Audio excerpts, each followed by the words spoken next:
The X-tinction Agenda, comics of the 80s, 90s, and more.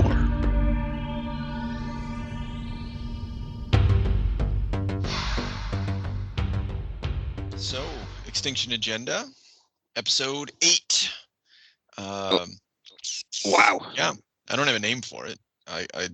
It's doesn't going up. Yeah. Present day special, time traveling into the future special, days of future now. Ignoring the title of our podcast.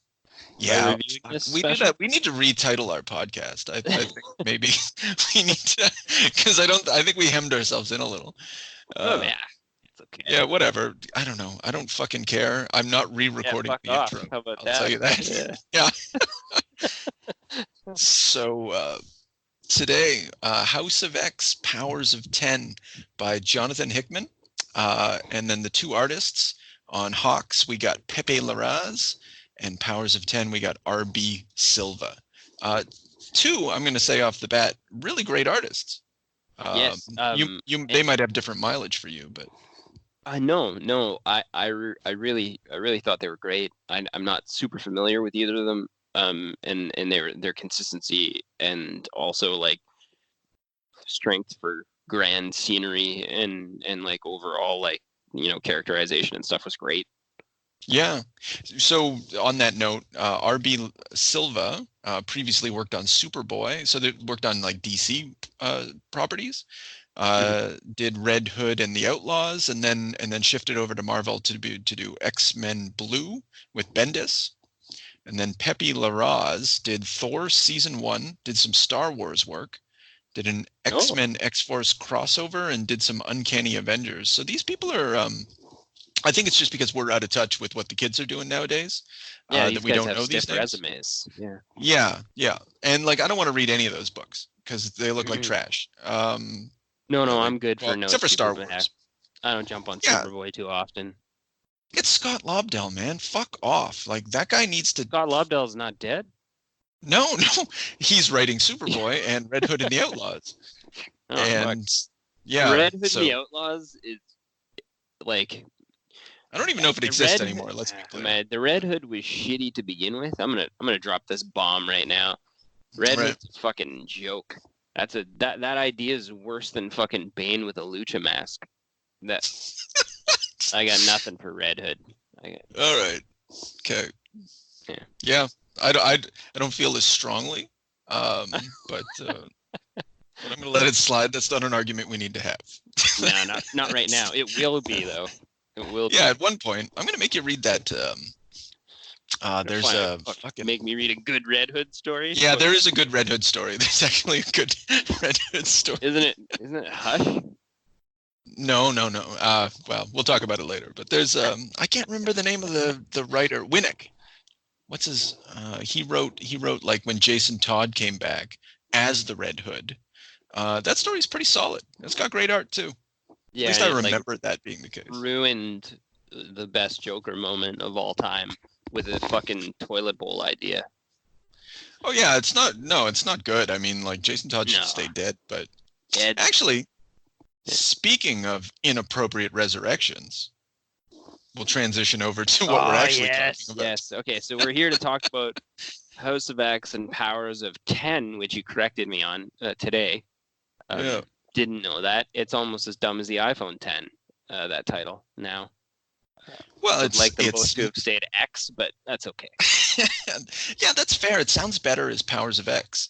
But it, as you discover, Moira has 10 lives, Powers of 10, and then there's it's so smart. There's 0, 100, 1000. It's all very clever. Yeah. So okay, you have feelings. And I want you to feel heard. Okay. And acknowledged. So have at it. So we read these books. We did. We read them all. I collected them. I got excited.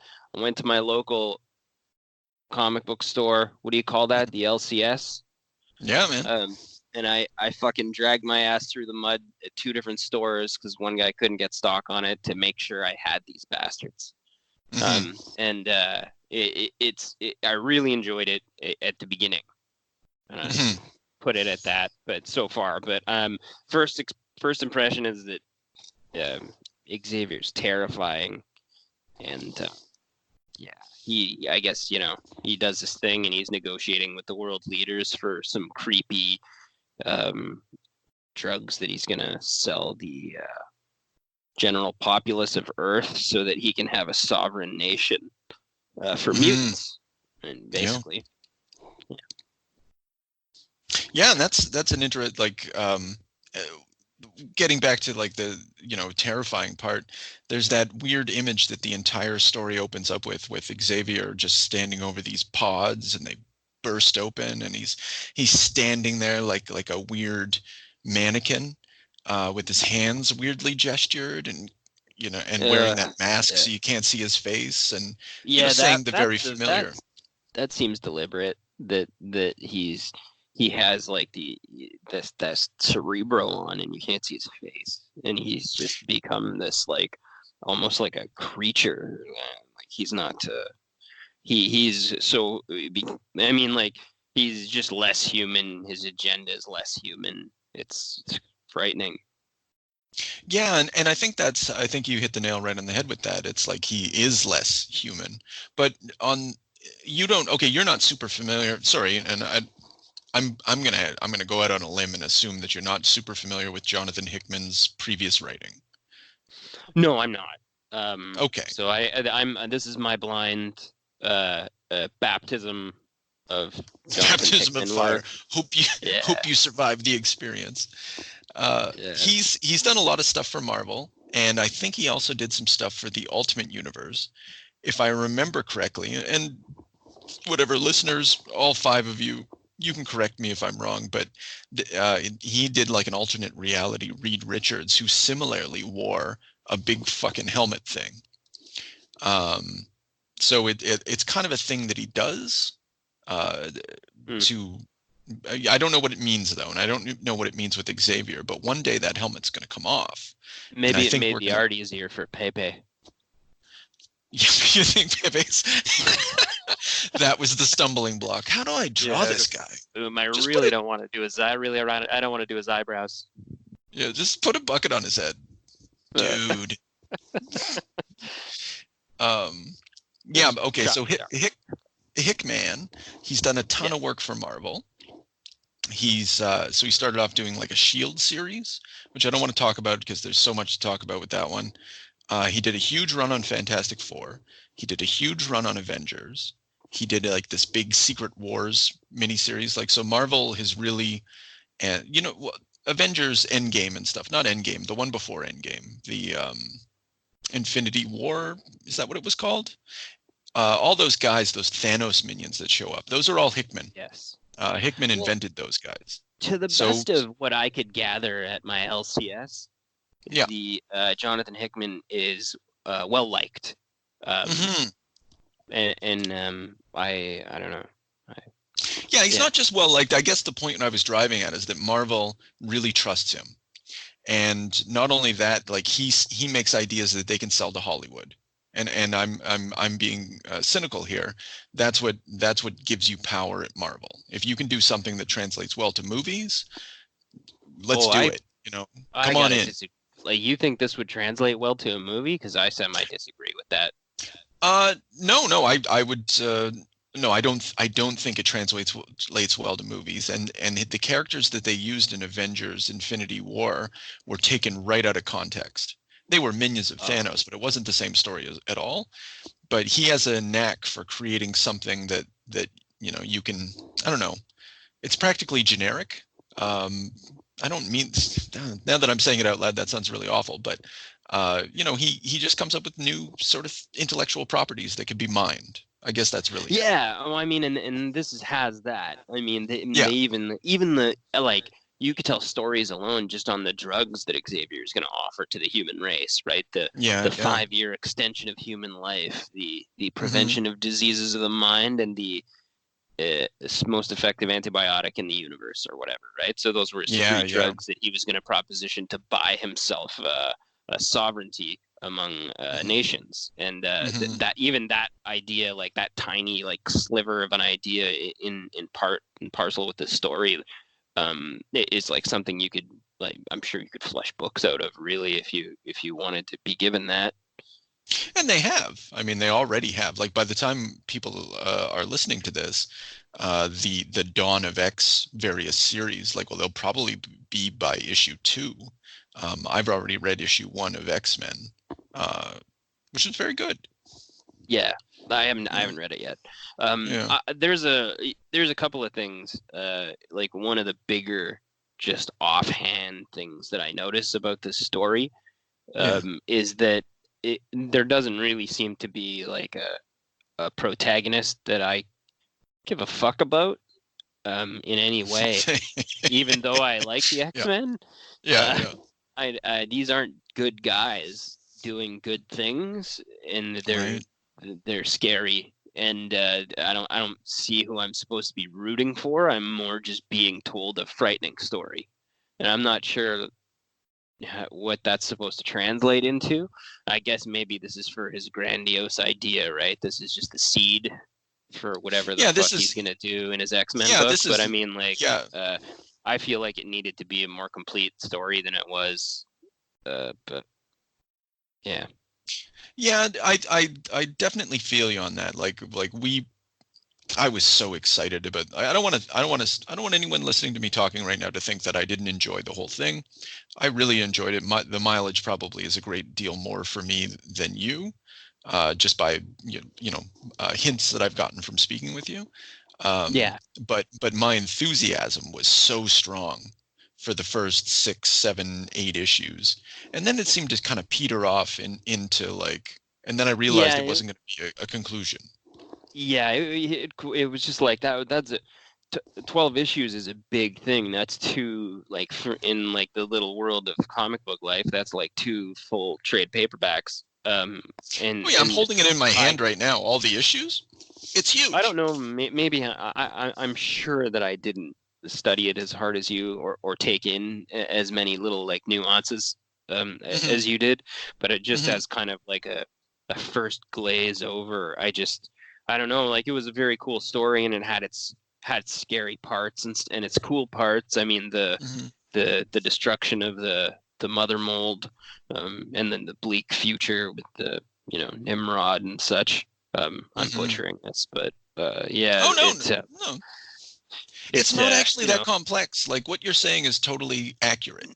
No, and I mean, like, and then you all of that was just to get the moment where they resurrected the X-Men. Right, like that was a disposable. I mean, we've all seen a fucking master mold get blown up. Ooh, whoopee shit.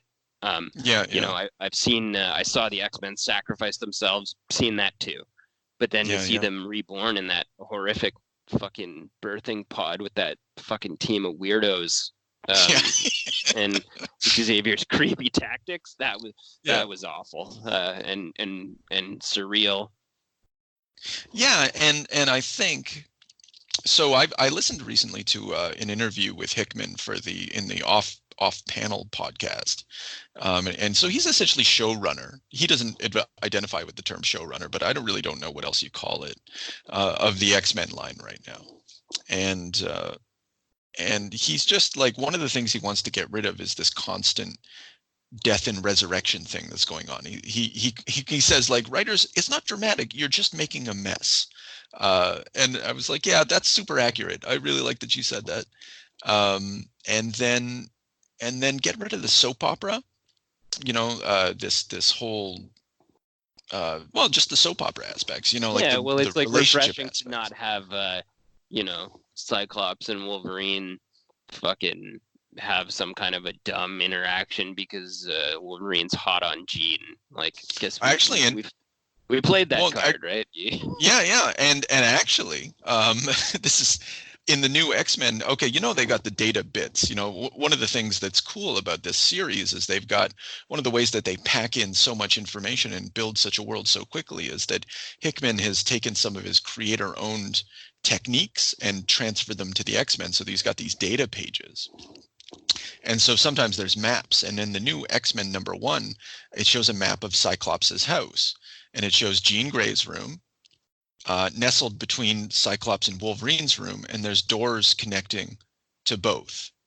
and was implying some Ugh. sort of polyamory. And one of the and yeah, but it's a weird thing. But what it does is immediately destroys all of the drama of the old. You know, like, okay, so what's something we're sick of? The Jean Cyclops uh, uh, Wolverine triangle. Well, let's just fucking deal Right. with it. They love each other.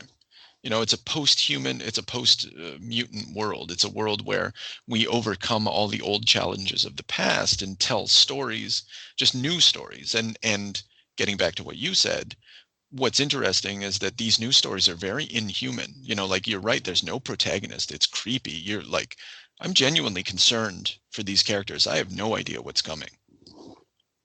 No, yeah, and that's kind of you know, and I'm downplaying a couple of the events in the Mhm. books. They're very exciting.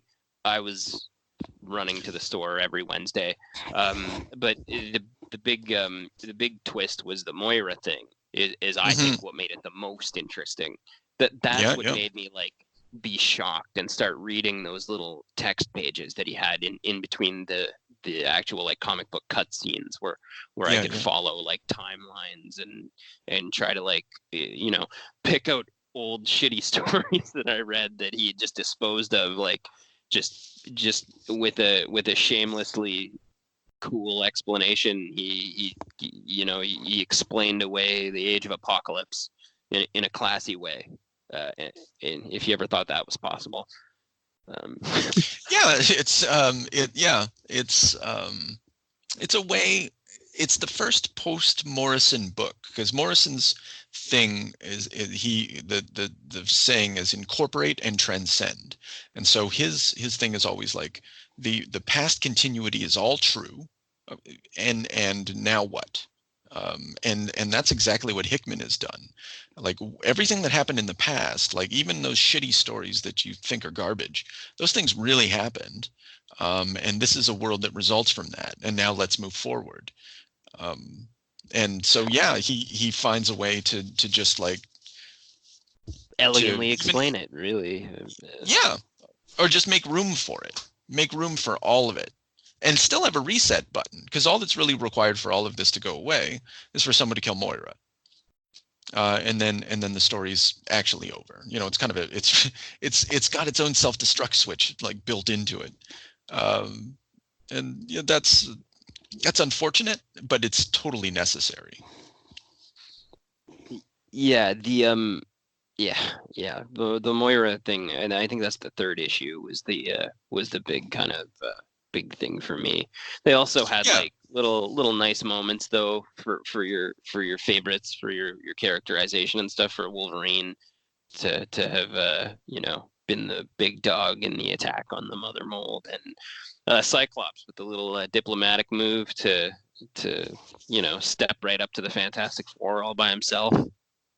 yeah. Just put up his, hey, I see you're very passionate Oh, about this. whoa, yeah, you guys are feeling a little up in arms. Yeah, How's the kids?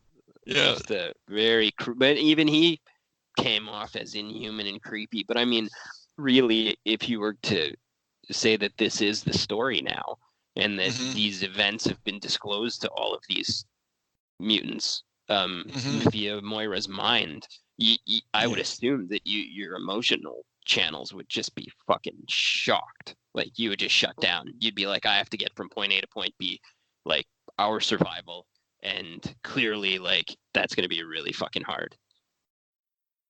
Yeah, and I don't know how much Cyclops knows, but I agree with you about that. Like, when Magneto and Xavier are exposed to Moira's memories, it's no wonder that they've both, I don't know, 180'd. Like Like Xavier's gone. completely, yeah, just shut Yeah, down. And yeah, there's no room for love, emotion. There's no room for bickering. There's no room for anything. There's like a mission. If that was like tabled to you in that way, you would have no choice. yeah. And it makes a lot of, like, another thing that Hickman was talking about, and I wrote about it on the blog and on Twitter in order to just get it out of my system, so that way I didn't fucking blather on it in our conversation. But one of the things that this series wants to do is to, like, that stupid opposition between Xavier and Magneto, to just do away with it. We're done with that. Like, those days are done, because Xavier, often acts like Magneto, and Magneto often acts like Xavier. So they're practically the same person. You might as well move forward. Yeah, like how they wouldn't see eye to eye just by being driven by, by their end game. It's just fucking never made sense, really. Even and that's where you get your real like, I got real nerd excited with the apocalypse moment. I don't know about you. When he came through the gate, or that also, but just him being like presented as a player in their game, Oh, for sure. Yeah, I love. Go on. Sorry.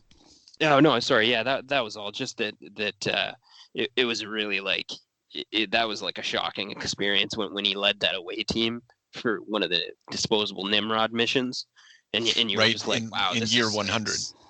Yeah, this is incredible. Just to have him be there with Wolverine and stuff, and that like his ideals of it aligned with Xavier and Magneto, and that again that's a part of the thing that dehumanized them also. But I mean, like, to have them all working for their mutant cause was it was awesome and is interesting. I don't know why no one's ever really gone that road. I'm sure somebody has, but no one's gone that road. Well, okay, so I small correction. That story where Apocalypse is leading the attack against Nimrod, that's during life number 9, and that's when Moira goes straight to Apocalypse and they kill everyone, and then they move on to Nimrod. So there's no incorporating of Magneto, there's no incorporating of Xavier in that story. Yes. This is just pure Apocalypse, the Apocalypse War. But I guess that still speaks to what you're talking about. It's like, why has no one put all these power players together? And that's because it's always been a superhero soap opera. And it's stopped after Claremont left. It stopped being a novel and it turned into a soap opera. Claremont had soap operatic aspects, don't get me wrong, because he wrote the book for 18 years. You have no choice. But his characters changed and grew, and it turned into other things. It mutated, to borrow the metaphor. And but then it completely stopped after he left. And then it just became like this tail eating itself, or snake eating its own tail. And one of the things Hickman is trying to do is break that cycle. And move forward, like actually move forward. And one of the ways to do that is to break all the rules. Get Apocalypse in there. Get everybody in there. Get Sinister in there.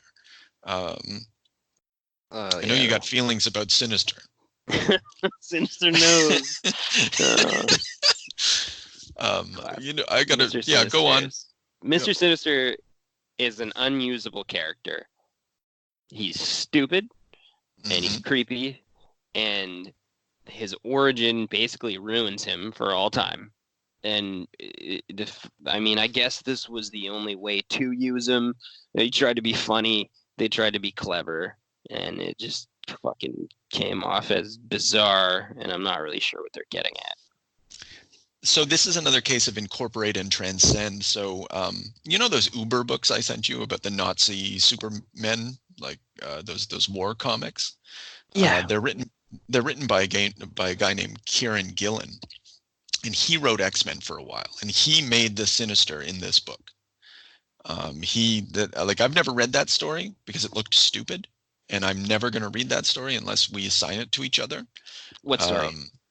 Whatever story has written by Kieran Gillen with the Sinister people, like whatever story established this is Mr. Sinister. I've glanced at it. I've flipped through it. I know it exists, and I was like, "Fuck this book. This looks stupid." So maybe one day we can both give ourselves a treat, because I know it'll irritate both of us. But it's a good writer that produced a bad idea. And then the fact that Magneto and Xavier went in there and confidently divulged like some secrets to fucking one of those Sinisters was just fucking idiotic. It really is. Like, even as a fan sitting back, you're like, no, that doesn't work. Like, and we're gonna and how and I'm gonna make you forget right now. How would they be confident that they were even talking to the right one? Yeah.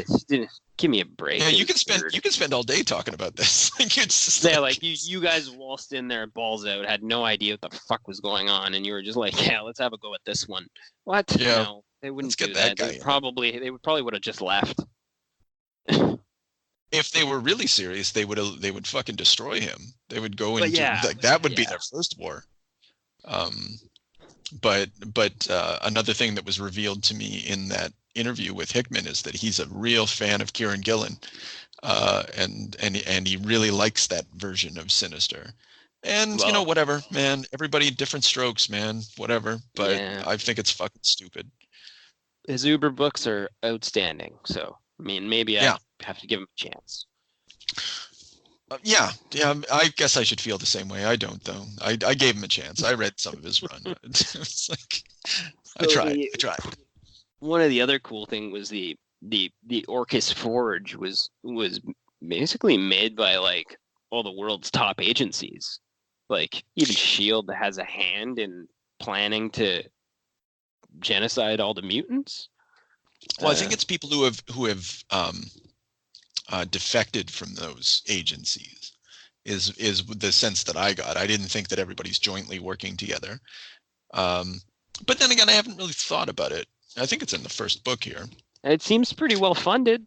Well, they definitely have some money, but it's comic books, man. You know, like fucking Batman's very well funded, right? So, hey, whoa. Easy there. Tony Stark never seems to run out of money, right? So no, he doesn't. He's a businessman. Yeah, that's right. He's working hard. I don't know. Yeah. So recruitment of assets and strategic. Yeah, so it's recruitment. They pulled from these agencies, but the Orcus is its own thing. Okay. Yeah. Okay. So I'm glad we got to the bottom. I like to hear what you have to say about year 1000. The fucking story that ran parallel to all this shit. The whole 12 thing. issues, and I literally gathered nothing from it. Nothing. Yeah. Okay. So here's you could erase it. I think I could pull those pages right out of the books, and just have still the best X-Men book.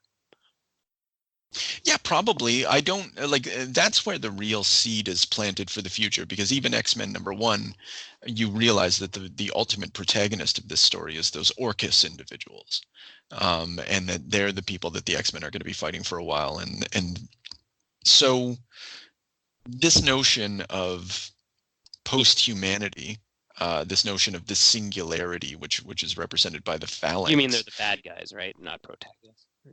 Oh, I'm sorry, antagonists. Yeah, okay. Yes, thank you very much. I got confused. I was like, the Orcus are the good guys? I need to read the who knows, right? X-Men are the bad antagonists. This notion of post-humanity, this notion of like, I think he's just trying to create, part of his thing that he's trying to do is in eliminating this ideological conflict between like, do we work with humans? Do we not work with humans? I think the question he's asking is like, why are humans static? Why does that old part of the conflict, why does that still exist? Let's talk about the fact that humans aren't going to stay human. And one of the I don't know, fantasies, jerk-off scenarios of people like people at Google, people at fucking charlatans like Elon Musk, they think of the future in terms of this notion of the singularity, where AI and technology and thought, not thought, like just technology and AI are going to reach such a point where we're going to be able to upload our bodies, like the flesh will no longer be required. We will all live. I'll be able to upload my consciousness and live on forever. Right, That's right. And it's a real boner, it's 1960 thing. Yeah, like there'll be no need. It's immortality. That's the grasping at straws for the only way that you can get a human body to immortality. Right? Yeah, and do it any other way. And for a good subsection of humanity, like that's actually a thing that they believe in. I'm hesitant to say it's their religion, but it's part of their mythology. And what Hickman is doing is making that the enemy of the X-Men. And I don't know what that means yet, but I do think that's really neat. I think that's very contemporary. I think that's, it could fall completely fucking flat and turn into a big nothing burger. But in these early stages, I'm like, okay, well, that's neat. You're actually engaging with the present world in a way that X-Men hasn't in a long time. Yeah, that's true. I mean, the only other way to explore immortality would be with maybe vampires. But, okay. Yeah, and they tried that. And you've already done Claremont that. Always had fucking Dracula show. Yeah, so like it's fine, and it's neat that he's incorporating the phalanx, and he's playing with a lot of Morrison ideas, or ideas that are not unfamiliar to Morrison. Like those information sheets were about like type 1 civilizations and type 2 civilizations, and Morrison talks about that same idea at the end of The Invisibles, in just an offhand conversation between King Mob and Mason, the billionaire. So I just get the idea that Hickman, I'm not on record, but I am now on record as saying he's your super poor man's Grant Morrison. Like he's totally workable. He's great. He's got his own thing, but like that guy would not exist without Grant Morrison, and this series really shows it. Which is fair because he's riffing off of Grant Morrison's X-Men run in a very real way. So anyway, that's what I got from the year 1000 stuff. Okay, yeah, the year 1000 stuff. I don't know. It you know what? Maybe some of it went over my head. I'll be the first to admit, but I mean, like, if we're writing an X-Men book, that shouldn't happen. Yeah, no, and I think I do agree with you. Like, you could have cut all that stuff out. That could have been something that got brought up later or presented in a different way.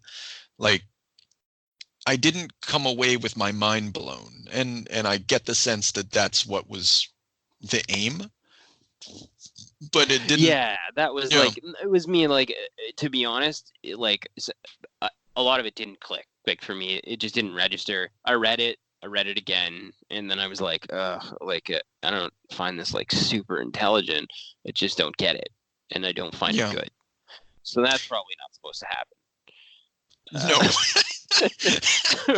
And I wonder how many people have the same experience. I hope a few, and I'm not a fucking dolt here, but yeah. No, I don't think so. I don't think there's really like a lot of the information that was given was not required for the story. It's kind of neat, and I could see how he got excited, and he wanted to share all his big thoughts. Maybe that's what I picked up on, was like I just wanted to push on to the main vein of the story. So that I scrubbed over that. It was immediately felt disposable, and it turned out for the main romp of the story, it wasn't necessary. So, So I want to point out this book is a really great contrast it to X-Men Deadly Genesis. This is how you do a retcon. He's had like how many? There's at least 2 major retcons in this story.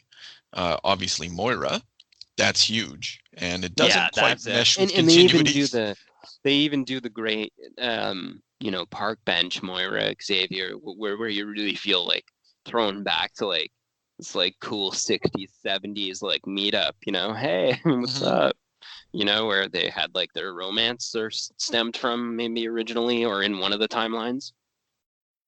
Yeah.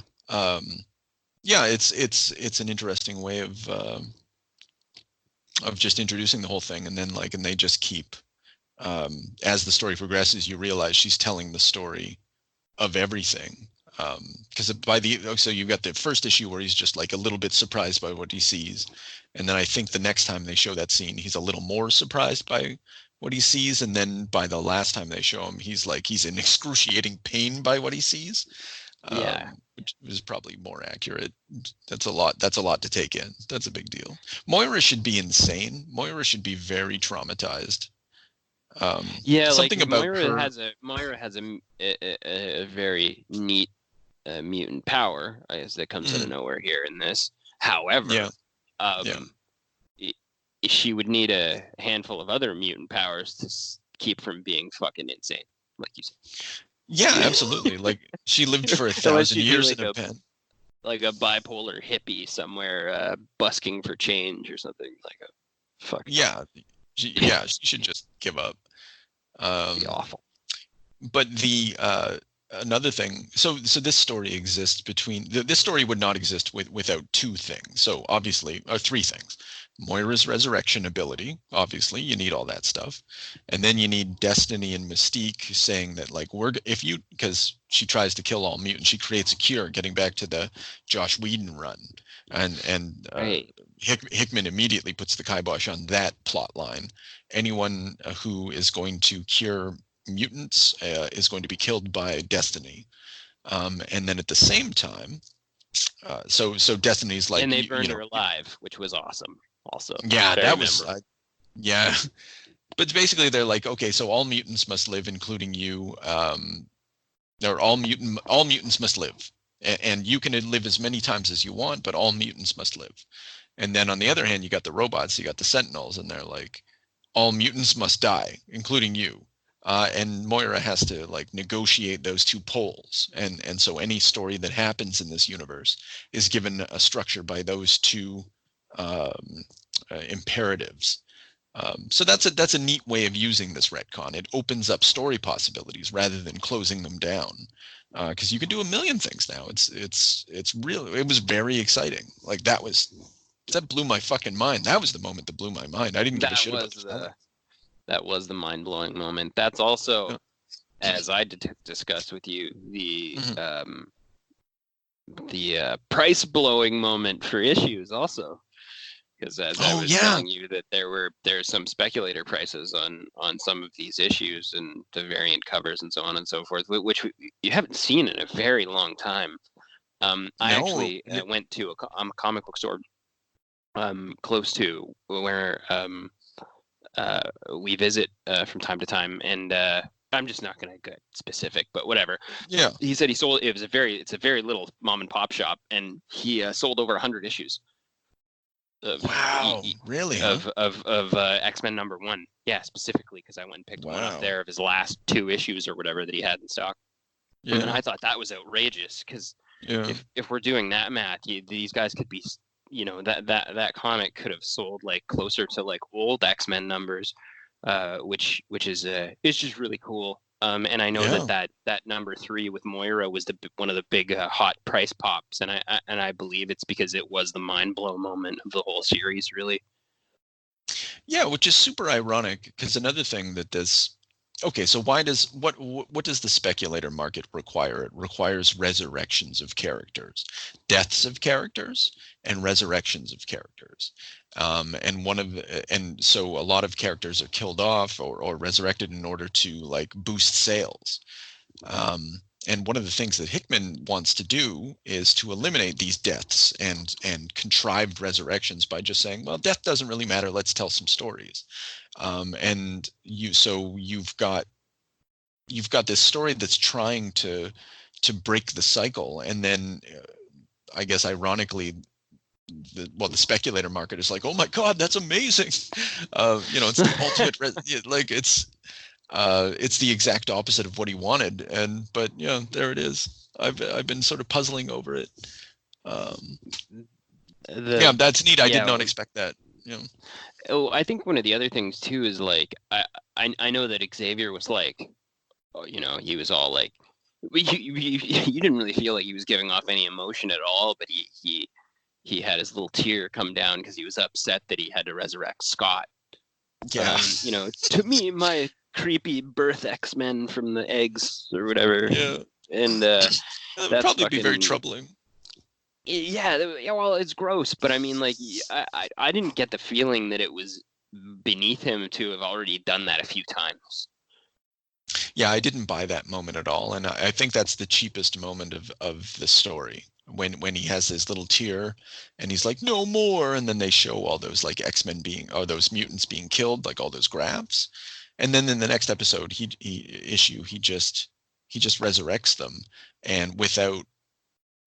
Everybody's cheering or whatever, but it didn't feel properly sold because he shouldn't have really given a shit that they died. He should have known that, and he talks it away by saying, even when I know it's not a real death, I'm still emotionally upset, something like that. And Yeah, that was cheap. and with that level of power too, I mean, like, Mhm. you would not have to give them back any memory of ever being resurrected, really. So Oh yeah, he could give he them could have version brought the 6 rather team. than 7. Yeah, he could have brought the team back as many times as he needed to execute whatever suicide missions really that were on the table. Yeah, and I guess that goes back to Deadly Genesis, huh? That's still a distinct possibility. Um, um, yeah, okay. So I did. I don't know if this is important, but I figured out. So year one, when Xavier goes to visit Magneto, I figured out that would probably be during X-Men 148 to 152, sometime in there. So because Xavier would require access to the Shayar technology, Moira would have to have been introduced, and that happened early. But so this is there's still some of that old Xavier still exists. Like he's still something that happened in the past. He hasn't always been an awful bastard. Yeah, I don't know what the point oh, I is. I see just thought, what you mean. Like, yeah, you're saying he didn't immediately like push into this monstrous version of himself. Like in this yeah, timeline, he yeah. built up to this. Yeah, not only like from issue 148 to 152, and then 10 years after that, like within continuity time. By then he's turned into a monster. So there's still, it doesn't immediately destroy everything that Xavier could have been. So his sort of Well, one of ideological the position. yeah, like he might have changed too based on um Krakoa. Am I saying that right? Yeah, I think so. That's like a living space, right? Mhm. Like kind of a mutant in its own right, that they kind of birthed in this story, right, or other stories as well, but they gave it like a person kind of in this story, like Yeah, it's they've got its given a own like. backstory. Yeah. Yeah, so but I mean, like, Xavier used Cypher to build an interface to communicate with that place, Hmm. and that may have tailspun him to be like, well, this wasn't a fucking option before. I didn't have a hiding place. I didn't have a staging ground. So like then he got to maybe swing his. This is just speculative. Yeah, yeah. His version of diplomacy gets to be different based on the staging ground that he acquired by doing that. Well, yeah, he could fucking leverage a lot more. Like getting back to the beginning, he's got all these drugs now, which are all from Krakoa. Um, working with Sinister, working with Forge, where like everybody's just coming together, and it's just like, what if all the mutants work together, and what if we imagined the utopia that could result from that, and the world that would, the power structures which would fight against it and resist it, and so it becomes more of a thriller, more of a anyway, yeah, it becomes a little bit different, but a lot more inhuman, and because probably because of Krakoa, like that's probably the chief thing. And then, well, I mean, they had the big. I didn't like the last couple issues because I felt like it was like just like a stage show. Like, Mr. Sinister, oh wow, wicked! Mr. Sinister's involved, and then Apocalypse, oh amazing! Apocalypse sets foot on Krakoa, and then he does his moment. You've become what I intended, and that's Hmm. creepy. That was one of the creepy moments, but I mean, like, those last few books were almost just like a showcase of the coolness of having the mutant unity, right? But I think Yeah, that for sure. um the one of the bigger things was that they started their like council, um Hmm. and they sentenced Sabretooth to a horrible fate, Yeah, and then kind of aligned with Apocalypse, and then that was like a really scary culty ending to the whole thing, and I think that was maybe the most remarkable thing that happened in the last 3 issues. But yeah, which is not a small thing. Mutants establish nation state with laws and punish criminal for first time. Oh, wait, that was also when they dropped Xavier dropped the big bomb that he plans to resurrect every mutant. Yes. Yeah. That's frightening and unnatural. Like a zombie. Yeah. I don't know. No, that is an interesting way of putting it. It's very very well refined zombies, right? You can't tell the difference. Yeah. So yeah, they're just gonna move forward. So it's all set up for story and stuff like that. Well, I think Magneto said that in the first issue too. Like, that we're your new gods now. And then in the last issue, Xavier is like playing God. He's creating like people that are dead, like from nothing. And that's just, you can just sense that that's not good. I don't know. Yeah, but it's also at the same time super interesting. So I was thinking, it reminds me of something I was thinking about earlier this afternoon. I was grocery shopping and I was thinking about, okay, so one of the funny things about Star Trek is that every once in a while, like they go to arbitration, or they go to some sort of, they're like shuffling some ambassador or whatever. There's some sort of like trade agreement they have to negotiate, and it's really bureaucratic, and it's really stupid, and it's really space boring. And I was worried for a moment.